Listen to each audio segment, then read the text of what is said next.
आज मी तुमच्यासोबत अगदी मार्केटमध्ये ज्या प्रकारे व्हेज मोमोज भेटतात त्याच प्रकारे आणि त्याच चवीचे व्हेज मोमोज घरच्या घरी आणि कमी वेळेत कसे बनवायचे तर ते सांगणार आहे. तर त्यासाठी हा व्हिडिओ शेवटपर्यंत पूर्ण बघा. तर व्हेज मोमोज बनवण्यासाठी सुरुवातीला आपण इथे भाज्यांचं जे फिलिंग आहे ना, म्हणजे सारण जे आपण मोमोजमध्ये भरणार आहोत ते कशा प्रकारे एकदम झटपट बनवायचं आहे आणि ते एकदम छान चविष्ट असं बनवायचं आहे. तर ते चविष्ट बनण्यासाठी कोणत्या भाज्या वापरायचा आणि त्यामध्ये काय घालायचं तर ते बघत आहोत.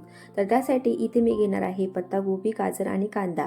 तर पत्तागोबी तुम्ही जर 1 कप घेत असाल तर त्याच प्रकारे अर्धा कप गाजर घ्यायचा आहे आणि पाव कप तुम्हाला इथे छोटा बारीक कट करून घेतलेला कांदा घालायचा आहे. तर हे तिन्ही छान एकत्र करत असताना त्यामध्ये मीठ घालायचं, त्यावरती झाकण ठेवून हे छान 10 ते 15 मिनिट आपण असंच ठेवायचं, म्हणजे याला भरपूर असं पाणी सुटते.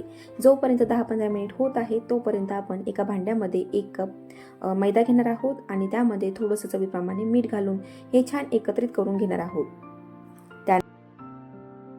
त्यानंतर आपण यामध्ये कच्चंच 1 चमचाभर तेल घालून घेणार आहोत आणि हे सुद्धा छान असे एकत्रित करून घेणार आहोत, म्हणजे हे तेल या पिठाला सर्व साईडनं लागलं जाईल.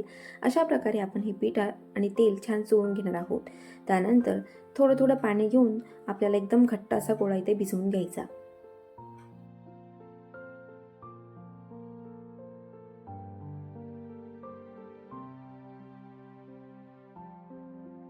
तर आता ह्या पिठाला आपण थोडंसं तेलाचा हात लावून यावरती झाकण ठेवून अर्धा तास असंच भिजत ठेवणार आहोत.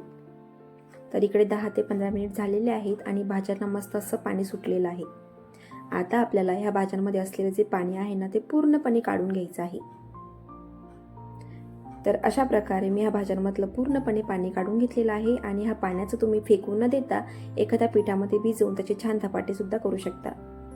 आता ह्या भाज्या ज्या आपण घेतलेल्या आहेत, आता ते छान अशा प्रकारे एका प्लेटमध्ये मोकळ्या मोकळ्या करून घ्यायच्या आणि त्यामध्ये आता मी चवीनुसार 1 चमचाभर मी ते लसूण कट करून घातलेला आहे. त्यानंतर अद्रक आपण कट करून न घालता ते किसून घालणार आहोत. त्यानंतर एकदम बारीक कट करून घेतलेली हिरवी मिरची, तर ती सुद्धा चवीनुसार घालायची. त्यानंतर आपण यामध्ये घालणार आहोत कोथिंबीर आणि त्यानंतर एकदम महत्त्वाचं म्हणजेच काळी मिरी पूड. हे घातल्याशिवाय तुम्हाला हे व्हेज मोमोज एकदम मार्केटसारखे अजिबात वाटणार नाही. आणि त्यानंतर आपण यामध्ये घालणार आहोत 1 चमचाभर तेल. आता हे सर्व भाज्या आणि हे सर्व मिश्रण छान एकत्रित करून घ्यायचं आहे. तर अशा प्रकारे व्हेज मोमोजसाठी लागणारं जे भाज्यांचं सारण आहे ना, ते एकदम झटपटरित्या आपण इथे तयार करून घेतलेलं आहे. त्यानंतर आता आपण जे पीठ झाकून ठेवलेलं होतं त्याला अर्धा घंटा झालेला आहे आणि आता हे पीठसुद्धा छान असं व्यवस्थित तयार झालेलं आहे. आता हे पीठ आपण छान एकदा मळून घेणार आहोत आणि त्याच्या पेढ्याच्या आकाराच्या लाटा इथे तयार करून घेणार आहोत.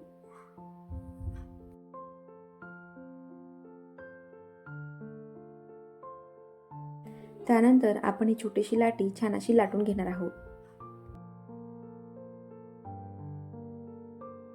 तर आता हे लाटत असताना जेवढा पातळ तुम्हाला लाटला जाईल तेवढी पातळ अशी ही पारी ते लाटून घ्यायची आहे. त्यानंतर आता आपण याच्या मधोमध हे भाजीचं सारण घालून घेणार आहोत आणि आता छान असं मोमोज तयार करून घेत आहोत. मोमोजला आकार देण्यासाठी आपण ह्या पानाला एका बाजूने कळ्या पाडत घ्यायच्या आहे, म्हणजे ह्या पानाच्या एका साईडला पूर्णपणे कळ्या पाडायच्या आणि दुसरी साईड ह्या एका बाजूला आपण ज्या साईडला कळ्या पाडलेल्या होत्या त्या साईडला चिटकवून द्यायचं आहे. तर अशा प्रकारे एकदम सोप्या पद्धतीने आपण इथे घरच्या घरी मोमोज तयार करू शकतो.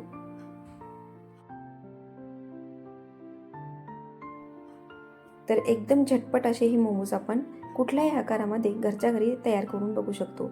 जर तुम्ही ह्या मोमोजला बघितलं तर एका बाजूने त्याच्या पूर्णपणे कळे आहेत आणि दुसरी बाजू आपण तशीच ठेवलेली होती आणि ती साईड आपण त्याला चिटकवून दिलेली आहे. तर अशाच प्रकारे मी सर्व मोमोज इथे तयार करून घेत आहे.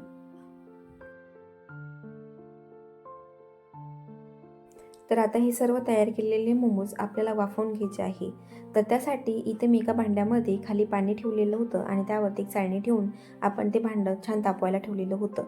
आता आपल्याला या भांड्यामध्ये ही मोमोची प्लेट यामध्ये ठेवून हे छान असे 8 ते 10 मिनिट कमी गॅसवरती वाफवून घ्यायचे आहेत.